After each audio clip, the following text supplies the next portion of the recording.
Hi guys, what's up? Meenakshi here. Welcome back to my channel. Today I have with me 5 such made in India skincare products that are under 500 and they work fab. I've got skincare, hair care, body care, everything. Such good ingredients. All these products are worth mentioning, so I'm super excited for today's video. If you are too, then please keep on watching. Let's start with product number 1, which is from Kriti Sanon skincare brand Hyphen. This is their barrier care cream.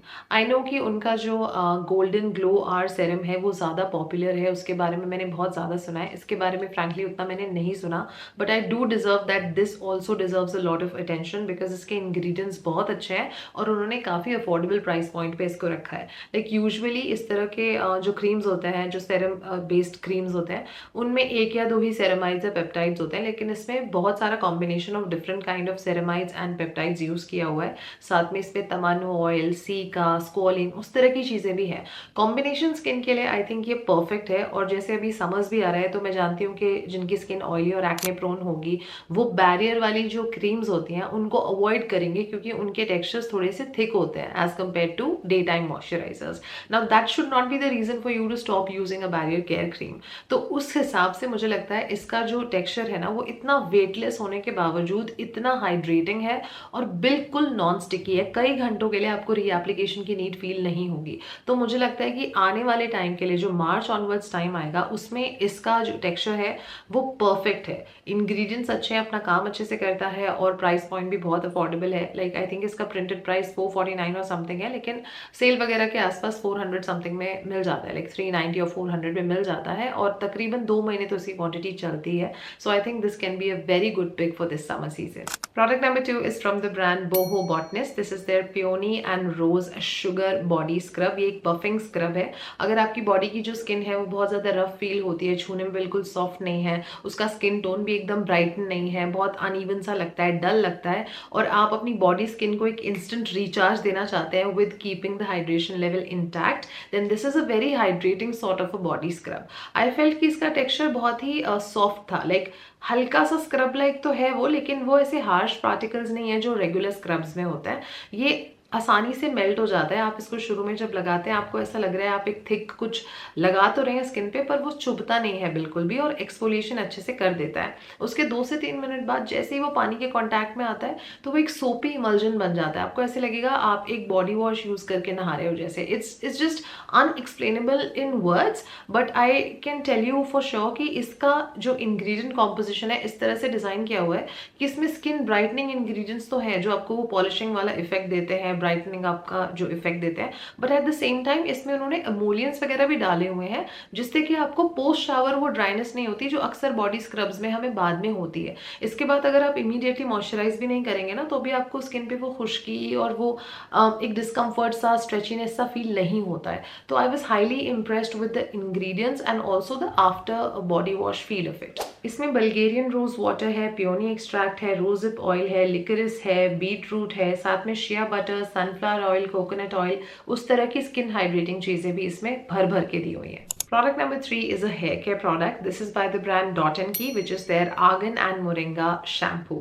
This has to be by far my most favorite sulfate-free shampoo of all times. In the past 2 years, whatever all I have tried in that category, उसमें सबसे ज़्यादा मेरा most favorite यही है. And I tell you why. Obviously, ingredients तो एक role play करते हैं, but उसके साथ साथ sulfate-free shampoos में क्या होता है, क्योंकि उनके surfactants बहुत mild होते हैं, तो जब हम उससे head wash करते हैं ना तो scalp पे तो वो gentle होते हैं, लेकिन हमको वो feel नहीं आती है. ऐसे लगता है कि वॉल्यूम बहुत वे डाउन हो गई है, बालों की ग्रीसीनेस अच्छे से क्लीन नहीं हुई है और हमें लगता है कि हम कोई क्लैरिफाइंग शैम्पू ही यूज कर लें.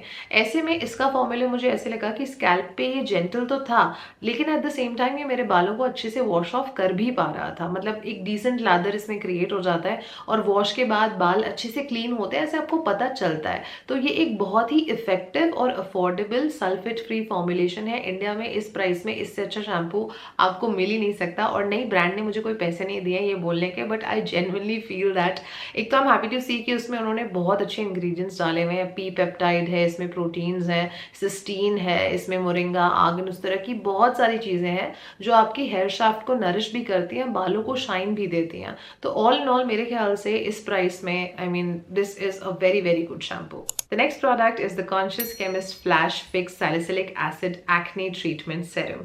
अगर आपकी स्किन पे एक्ने पिंपल्स वगैरह काफ़ी ऑन एंड ऑफ आते रहते हैं तो उस टाइम पे एक्ने प्रिवेंशन और मैनेजमेंट के लिए और उस बैक्टीरियल ग्रोथ को कंट्रोल में रखने के लिए आप इसको यूज़ कर सकते हैं. नाउ मैं एक डिस्क्लेमर देना चाहती हूँ कि उसकी स्मेल उतनी ज़्यादा अच्छी नहीं है, quite honestly. Like it's not pathetic but it's not pleasant also. आपको अच्छी नहीं लगेगी, मुझे तो नहीं लगती है. तो खुशबू इसकी अच्छी नहीं है, लेकिन जिस पर्पस के लिए आप इसको ले रहे हैं उस पर डेफिनेटली काम करता है. ब्रांड का कहना है कि आप इसे स्पॉट ट्रीट भी कर सकते हैं और पूरे फेस पे भी लगा सकते हैं. पर मैं कहूँगी कि अगर आपको सिस्टिक एक्ने है, फंगल एक्ने है, तो उस पर आपको इसको नहीं लगाना चाहिए. और एक्टिव पिंपल जो पस्ट्यूल वाला है उस पर भी नहीं लगाना चाहिए. लेकिन एक्ने पिंपल वालों का कैसे होता है ना, उनको थ्रू आउट ऐसा तो है नहीं कि हमेशा आपके पूरे फेस पे एक्ने पिंपल्स ही रहेंगे. तो कई बार आते हैं तो तब हम उन्हें स्पॉट ट्रीट कर लेते हैं बेंजोल पेरोक्साइड वगैरह के साथ साथ. लेकिन जब वो नहीं होते, जैसे ही आपकी स्किन थोड़ा नॉर्मल स्टेट में जाती है, कुछ ना कुछ और ऐसा हो जाता है कि फिर से ब्रेकआउट ट्रिगर हो जाते हैं और आप परेशान हो जाते हैं सोच के कि यार एक ठीक होता है फिर एक आ जाता है, एक ठीक होता है फिर एक आ जाता है. तो ऐसे में आप अपने एक्ने को अगर सिर्फ रेगुलेट करना चाहते हैं, मैनेज करना चाहते हैं, एक्ने प्रिवेंशन करना चाहते हैं कि कम ब्रेकआउट्स हो आपको, तो उसके हिसाब से ये काफ़ी जेंटल फॉर्मुलेशन है. एक तो उन्होंने 4% लैक्टिक एसिड यूज़ किया है जो ऑलरेडी जेंटल होता ही है. साथ में उन्होंने 0.5% इनकैप्सुलेटेड सैलिसिलिक यूज़ करा हुआ है, तो वो भी बहुत अच्छे से काम करेगा, बहुत जेंटल वे में. और स्किन को सूद करने के लिए इसमें एलेंटोइन और बाइजोबोलोल उस तरह की चीज़ें भी दी हुई हैं. तो मुझे लगता है काफ़ी वेल फॉर्मुलेटेड सेरम है ये. बहुत ज़्यादा इफेक्टिव और पोटेंट मैं नहीं कहूँगी, लेकिन एक्ने प्रिवेंशन के लिए डेफिनेटली ये डिसेंट काम करता है. The fifth and the last product is the dot and key strawberry dew melt in a flash cleansing balm. Cleansing balms की मेन दिक्कत क्या होती है, जो अच्छे वाले भी हैं उनकी भी बात कर रही हूँ मैं, जिनका फॉर्मूला अच्छा है उनके साथ भी मैंने ये स्ट्रगल देखा है कि एमल्सिफाई करने में बहुत एफर्ट करना पड़ता है. फिर वो आँख को भी स्टिंग करता है. जब हम लगाते हैं तो हमें काफ़ी एफर्ट करना पड़ता है, बहुत मसाज करना पड़ता है. बेसिकली पूरी एक्सरसाइज ही हो जाती है. तो ऑल इन ऑल एक एफर्ट हो जाती है वो चीज़ हमारे लिए करना. ऐसे में इस वाले के साथ, हालांकि इसे मैंने बहुत ज़्यादा यूज़ नहीं करा है क्योंकि पिछले महीने लिया था, तो आई थिंक 3 से 4 बार ही यूज़ किया होगा मैंने. बहुत इसकी हाइप सुनी थी तो ऑर्डर कर दिया था और 3-4 बार ही यूज़ करा है, बहुत बार नहीं. बट इसके साथ मैंने सिर्फ एक ये बहुत बड़ा प्लस देखा है कि इसको एमल्सिफाई करना काफ़ी आसान है. लाइक बहुत ज़्यादा एफर्ट नहीं करना पड़ता है इसके साथ. आपने अगर कभी क्लिनिक का take the day off balm use करा है या डीएचसी का क्लेंजिंग ऑयल यूज़ करा है, तो आप पाएंगे कि कैसे उसमें एकदम बटर की तरह एफर्टलेसली मेकअप वगैरह मेल्ट हो जाता है, कंप्लीटली सब कुछ ब्रेक डाउन हो जाता है. एग्जैक्ट सेम तो नहीं कहूंगी, लेकिन 19-20 के फर्क में इसके भी जो रिजल्ट्स है ना उससे काफी हद तक सिमिलर है in terms of the experience of it.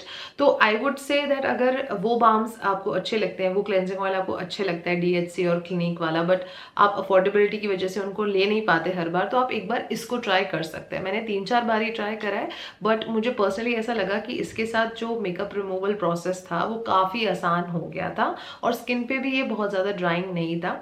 मैं ये नहीं कहूँगी कि आंखों में बिल्कुल स्टिंग नहीं करता है, लेकिन अगर आप बिल्कुल ही आपका वाटरप्रूफ मस्कारा है, आईलाइनर है, आपको काफ़ी अच्छे से आंख का मेकअप मसाज करके रब करके निकालना ही पड़े, तो 19-20 का फर्क पड़ेगा. बट अदरवाइज आंखों में ऐसे जलन नहीं करता है. काफ़ी कंफर्टेबल एक्सपीरियंस था ऑल इन ऑल. सो मुझे लगता है कि as a good affordable cleansing balm, this is a very good product by Dot & Key.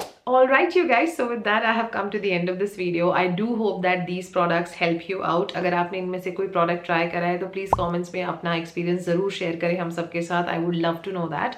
That's it for today's video guys. I'm gonna see you very soon in my next one. Until then, take good care of yourselves. I love you all and stay beautiful.